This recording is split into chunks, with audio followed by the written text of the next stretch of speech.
Welcome to this channel. Mau belajar bahasa Indonesia atau bahasa Inggris dengan cara yang seru, santai, dan mudah dipahami? You're in the right place. Belajar kosakata dan ekspresi sehari-hari. Learn daily vocabulary and expressions. Dengarkan contoh situasi nyata. Listen to real-life examples. Subscribe sekarang and nyalakan notifikasi. Let's learn together and have fun. Welcome to Modcar channel. Okay, so let's just picture this for a second. Imagine you're Surya. You're walking into that interview room, maybe somewhere like Jakarta.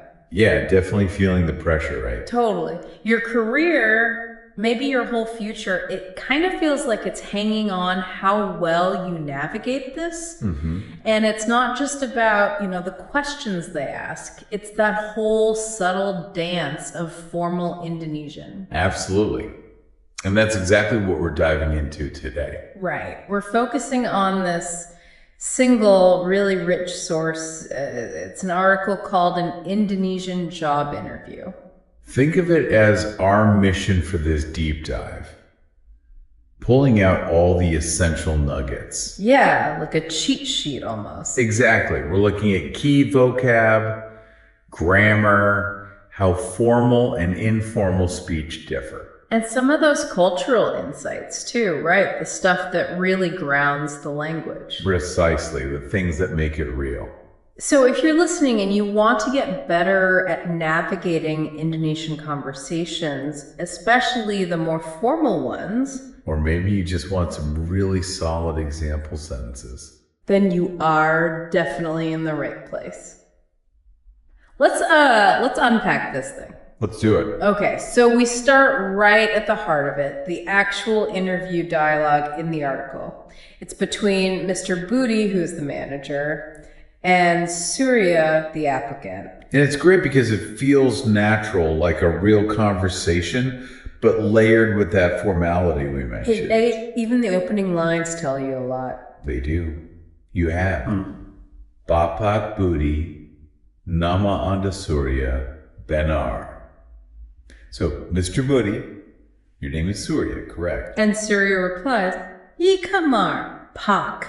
Yes, that's right, sir. Simple exchange, but packed with meaning. And it's that Pak, isn't it? It's not just sir. No, not at all. It immediately signals hierarchy, respect, deference. It's kind of woven into the social fabric. You got it. It's like a cultural key unlocking smoother interaction in these formal settings. So for you listening, that's lesson 1 right there, instant respect. And then the article moves on to unpack some key vocabulary from that dialogue. Okay. And these aren't just, niche interview words. These are high frequency terms, things you'll actually hear and use. Right. So let's pull out a few. What makes these stand out? Are there common traps for learners? Good question. Let's take Benar. True or right? Simple enough in, say, kabar itu benar, the news is true. Okay. But it's also really basic for confirming things like you understand, right? Anda sudah paham benar. Very common. Makes sense. And melamar, to apply or propose. Yeah, melamar. So, saya sudah melamar pekerjaan di beberapa tempat. I had applied for jobs in several places. That's the job context. But you might also hear it for a marriage proposal. It carries this broader sense of making a formal request or petition. Interesting. And of course, the main topic word itself, wawancara, interview. Yeah, wawancara. The example sentence is nice. Semoga sukses dengan wawancara kerjamu besok. Good luck with your job interview tomorrow. Useful one. Definitely. And then there's biaya, cost, fee, expense. Super practical. Like the example, biaya rumah sakit di Amerika sangat tinggi. Hospital fees in America are extremely high. Exactly. But biaya pops up everywhere. School fees, travel costs, you name it. So understanding these words and kind of how flexible they are, that's your foundation. Okay, so that's the building blocks. But where it gets really juicy for learners is how these words combine into phrases. And crucially, how the formality level changes everything. Right. So the article tackles this concept to ease the cost of living. How do you say that, and how does it shift? So the formal phrase is meringankan biaya hidup, literally to lighten the cost of living. Okay, meringankan. Let's break that down a bit. Well, you have the root ringen, which means light or easy. Got it. Then you add the mi prefix, which often turns a root into an action like doing something to make it light. Ah, okay. And the meringankans often implies causation, causing something to become light. So meringankan is actively easing or lightening that burden. It's quite elegantly constructed. Wow, okay. That's the formal, elegant way. So what happens if you're just chatting with friends? You wouldn't say that, would you? Probably not, no. It would sound pretty stiff. Casually, you might just say something like, untuk tambah saku. Which means? Literally, to increase the pocket money. Much more down to earth. Right, like in the example sentence, untuk meringankan biaya hidup dia harus bekerja 2 pekerjaan. To ease his cost of living, he has to work 2 jobs. You'd use the formal phrase there because it's statement of fact, perhaps in a slightly more formal telling. Exactly. But if you were complaining to a friend, you'd use the informal version. Getting that distinction right is key to sounding, natural. Totally. Okay, another one. What makes you? The article gives the formal apa, membuat Anda. Membuat is make, Anda is the formal you. So I'm guessing there's a casual swap out? Absolutely. Informally, you'd likely swap membuat for beak, another word for make, but more casual. Bacon. And you'd swap the formal Anda for the informal kamu. So it becomes apa yang bikin kamu. Gotcha. Like in apa yang membuat Anda berubah pikiran? What made you change your mind? That's the formal interview question. But with a friend, it'd be apa yang bikin kamu berubah pikiran. Simple switch, big difference in feel. And what about expressing liking something? I feel like there are a few ways to say you really like something. Yeah, there are nuances. The dialogue uses suka sekali. Dia suka sekali dengan lukisan ini. She really likes this painting. Sekali means very or really. Okay, suka sekali, formal or informal? It can lean formal or at least neutral. For clearly formal situations, sangat suka also works. Sangat is another very. But with friends. With friends, you'll almost always hear suka banget. Banget is the super common informal way to say very or really. Oh, bang it. Good to know. And one key thing the article points out about suka sekali, the word order is fixed. You can't say sekali suka. Oh, interesting. So it's always suka then sekali. Noted. It's one of those little rules that can trip learners up. Okay, so we've talked about phrasing and formality, but asking questions formally has its own special tool in Indonesian, right? The saka thing. Yes, the ka suffix. It's really quite clever. Well, its main job in formal questions is to soften the tone. Makes it less abrupt, more polite. It's pretty much essential in really formal situations. And you add it to the main question word. Exactly. The word that's the focus. So instead of just apa, you get apakah. Okay. With the example, apakah yang perlu saya persiapkan untuk besok? What is it that I need to prepare for tomorrow? See how it adds a layer of politeness. Yeah, I can hear that. So does it work with all the main question words? Who, when, where, how? Pretty much all of them. You get siapakah, who-ka, kapankah, when-ka, dimanakah, where-ka, kamanakah, towards where-ka, and bagaimana-ka. Wow, okay. And it doesn't stop there. It can even attach to adjectives if the question focuses on the adjective. Like what? Like banyak orang yang hadir. Are there many people attending? Or sakit ka kalau saya tekan di sini? Is it painful if I press here? Or pahit ka obat itu? Does that medicine taste bitter? Exactly. The meaning isn't different without oka, but the feel is. Yeah. Without it, it's strictly informal. Using informally would sound weird then. Yeah, it would sound overly dramatic, maybe even sarcastic or theatrical. Definitely out of place. Good to know. So, the article then gives us some common interview questions using this formal structure. Let's look at apa alasan Anda untuk melamar pekerjaan ini? What's your reason for applying for this job?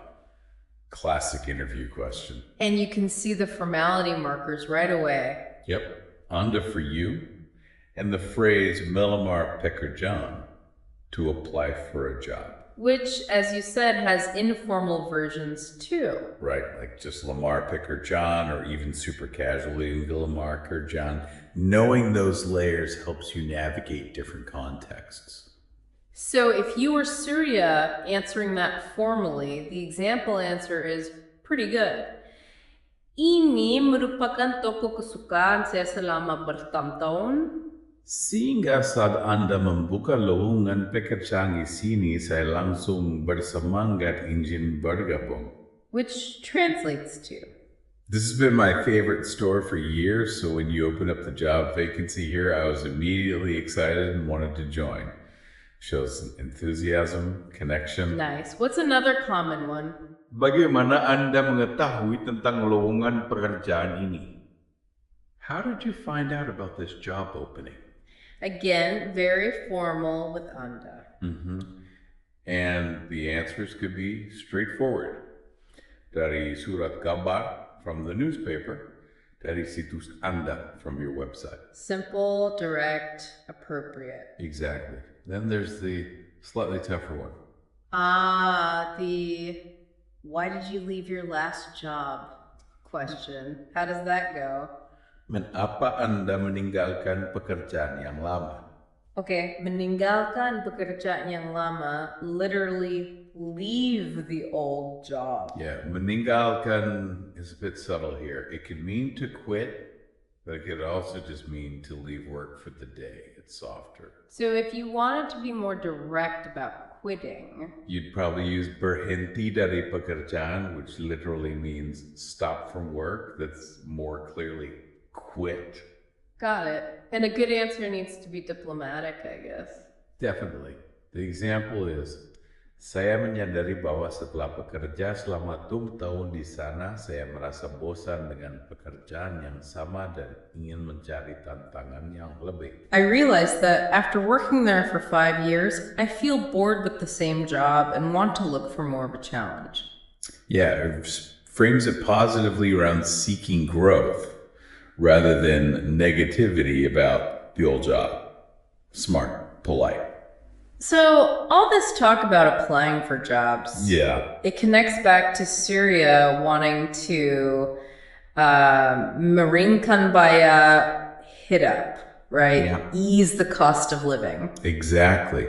And the article cleverly uses this to pivot into some cultural context about the actual cost of living in Indonesia. Which is super helpful because it explains the why behind some motivations. It really does.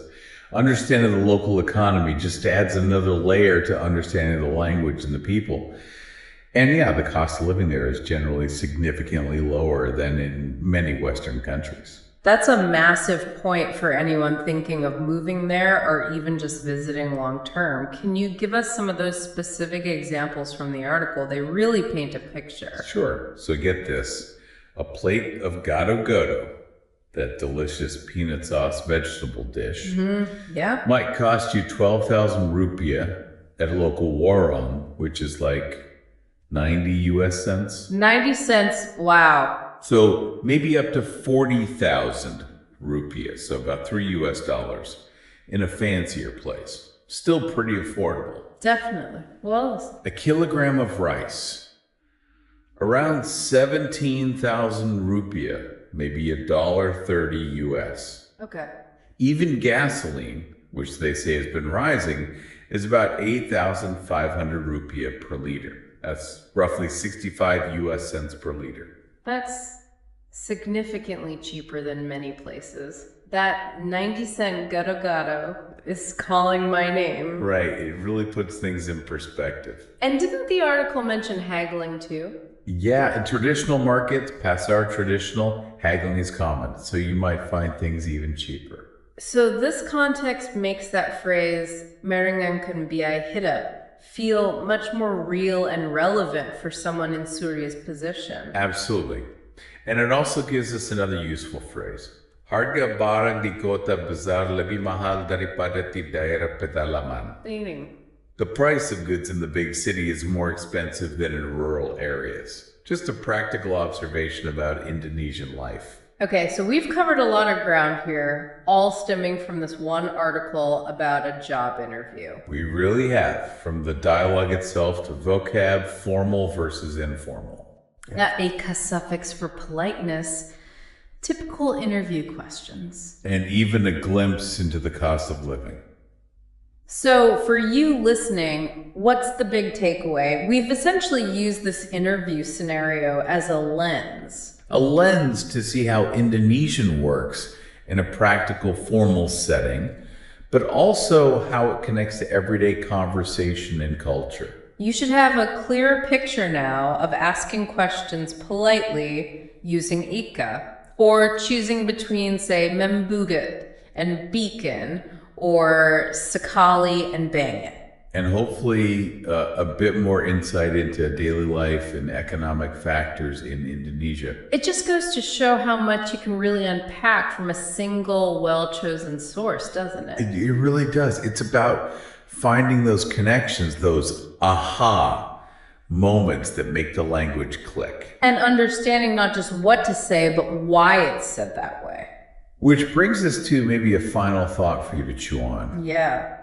How might truly understanding these nuances, the politeness levels, the cultural context, like the cost of living, how might that specifically boost your confidence? Not just in an interview, but any formal interaction in Indonesia. That's a great question.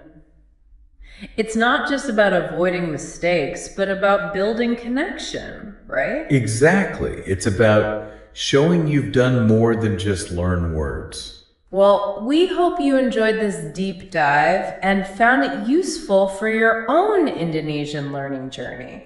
We certainly enjoyed exploring it. Thank you for watching. Thank you for watching this video. Hopefully useful. Don't forget to like and subscribe.